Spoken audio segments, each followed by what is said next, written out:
আজি গাউছৰ সূত্ৰটোৰ বিষয়ে অকণমান আলোচনা কৰিম।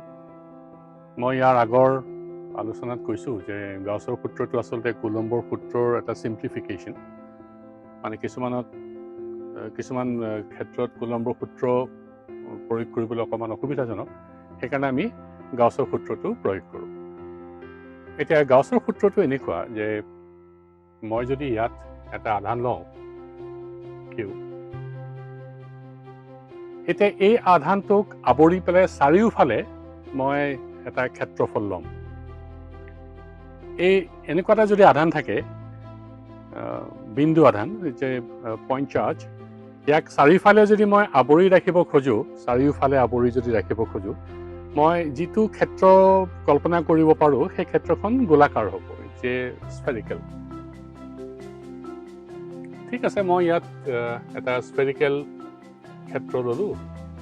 যিহেতু এই বৰ্ডখন 2 ডাইমেনশ্যনেল বৰ্ড, গতিকে ইয়াত মই স্ফিয়াৰটো আঁকিব নোৱাৰোঁ, ইয়াত মই চাৰ্কেলটোহে আঁকিব পাৰিম।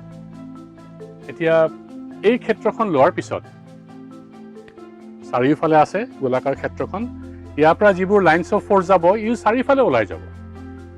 গোটেই ক্ষেত্ৰফলৰ মাজেৰে লাইন্স অফ ফ'ৰ্চবোৰ ওলাই এনেকৈ আহি থাকিব ধনাত্মক আধান কাৰণে। যদি ঋণাত্মক আধান হ'লহেঁতেন লাইন্স অফ ফ'ৰ্চবোৰ আধানটোৰ ফালে আহিলহেঁতেন ক্ষেত্ৰৰ মাজেৰে।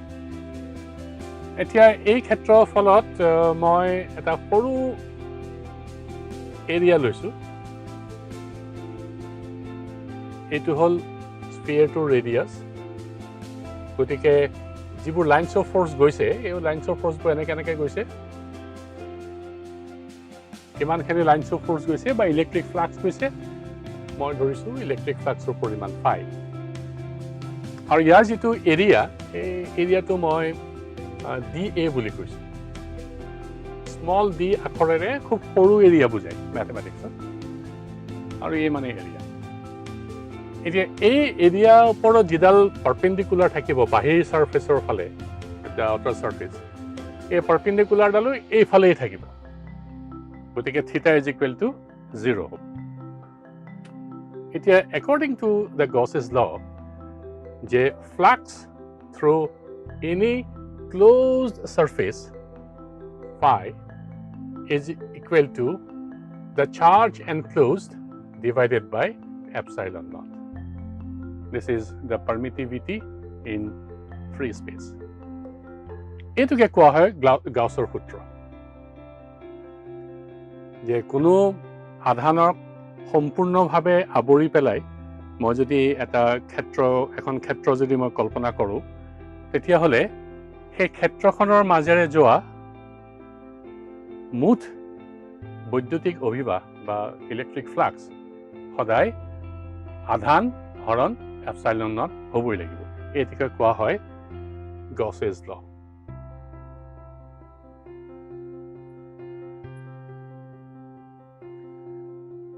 এই গছৰ সূত্ৰ প্ৰয়োগ কৰি আমি ইলেক্ট্ৰিক ফিল্ড ইণ্টেনচিটি উলিয়াব পাৰোঁ। মই প্ৰথমতে এনেকুৱা এডাল টান এডাল ল'লোঁ। এই টানডাল ইনফাইনাইটলি লং, বহুত দীঘল টান, আৰু ইয়াত এটা আধান মই দিছোঁ।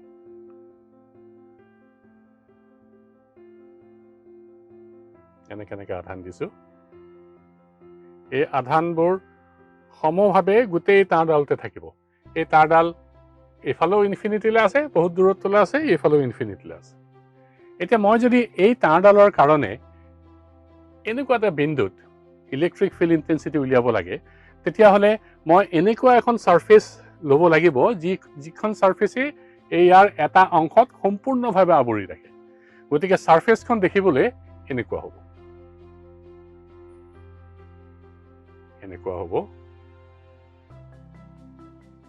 চিলিণ্ড্ৰিকেল হ'ব। এই তাঁৰডাল তুমি ছাৰ্ফেচখনৰ ভিতৰত আছে বুলি ভাবিব লাগিব।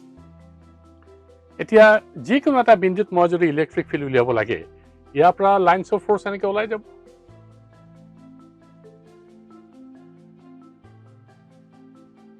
এইফালে কিন্তু লাইন্স অফ ফ'ৰ্চ নাযায়, এইফালে ইলেক্ট্ৰিক ফ্লাক্স নাই।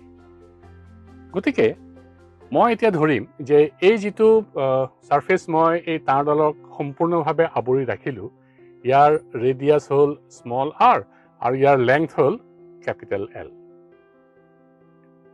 আৰু ইয়াত কিমান পৰিমাণৰ ফ্লাক্স গৈছে 5 পৰিমাণৰ ফ্লাক্স গৈছে চাৰিওফালে অকল এইফালে নহয় এনেকৈ গৈছে এনেকৈও আহিছে এনেকৈও গৈছে বোৰ্ডখনৰ পিছফালেদিও ফ্লাক্স ওলাই গৈছে তাৰমানে এইটো যদি চিলিণ্ডাৰ হয় এডাল যদি তাঁৰ হয় ইয়াৰ চাৰিওফালে ফ্লাক্সবোৰ যাব এনেকৈ এনেকৈ আহিব এতিয়া গছৰ সূত্ৰমতে phi is equal to charge divided by epsilon naught. Phi মানে কি ইয়াৰ আগৰ আলোচনাত আমি কৈছো phi মানে হ'ল electric field intensity into area is equal to charge divided by epsilon naught. এতিয়া এটা সিলিন্ডাৰৰ কাৰণে এৰিয়া কিমান হ'ব এই সাৰফেস এৰিয়াটো কিমান হ'ব এই গোলখিনিৰ এৰিয়াটো পাই r স্কয়াৰ এইটো মই জানো কিন্তু এই সাৰফেস এৰিয়াটো কিমান হ'ব যাৰ মাজেৰে ফ্লাক্সবোৰ গৈছে তে সাৰফেস এৰিয়াটো হ'ল E into twice pi r into L আৰু ইয়াত যদি চাৰ্জ মই q আছে বুলি ধৰি লওঁ তেতিয়া হলে মই ইয়াক এনেকৈ লিখিব পাৰো is equal to q divided by epsilon naught এতিয়া ইয়াৰ পৰিমাণ কিমান হ'ব E is equal to q divided by twice pi epsilon naught r into L ইয়াৰে বেসিক্যালি ইয়াক মই ডিভাইড কৰিছো এতিয়া এই যেটো q by L আছে q by L is equal to lambda বুলি মই ক'ব পাৰো তাৰমানে মই ক'ব খুজিছো q by L is equal to lambda ইয়াক কোৱা হয় চাৰ্জ ডেনসিটি তুমি যেটো কোৱা এটো লাইনত আছে গতিকে মই ইয়াত লাইন চাৰ্জ ডেনসিটি বুলিও ক'ব পাৰো এইটো সবতে সমান তুমি যদি এইটো উখ কৰি দিয়া বা এইটো যদি সৰু কৰি দিয়া এই ল্যামডাৰ ভ্যালুটো কেতিয়াও চেঞ্জ নহয় তাৰমানে সমভাৱে যেহেতু গোটে আধানবোৰ ইয়াত বিস্তৃত হৈ আছে গতিকে যতেই তুমি নলোৱা q by l ই সদায় সমান হ'ব যদি এটো মই q by l যদি ল্যামডা লিখো তেতিয়া হলে E is equal to মই এনেকৈ লিখিব পাৰো lambda divided by twice pi epsilon naught r এটো হ'ল electric field intensity due to an infinitely long line charge at any point in the space তুমি এনেকৈ লিখিলেও হ'ব কিন্তু সাধাৰণতে তোমালোকৰ টেক্সট বুকটো চাবা তুমি এনেকৈ লিখা আছে lambda by twice pi epsilon naught r ইয়াৰ পিছত চাম যদি মোৰ হাতত এতিয়া এনেকুৱা লাইন চাৰ্জ নাথাকি পেলাই এনেকুৱা এখন ইনফাইনাইটলি লং শীট থাকে ভেৰি থিন শীট ইয়াত এইফালেও আধান আছে ধনাত্মক আধান এইফালেও ধনাত্মক আধান আছে ছটিয়াই দিছো কিছুমান আধান এতিয়া এই শীটখনৰ কাৰণে এটো ইনফাইনাইটলি লং এইফালেও আছে এইফালেও আছে এইফালেও আছে এইফালেও আছে তেতিয়া হলে ইয়াৰ যিকোনো এটা বিন্দুত ইলেক্ট্ৰিক ফিল্ড ইন্টেন্সিটি কিমান হ'ব পাৰে আমি ইয়াৰ পিছত এইটো চাম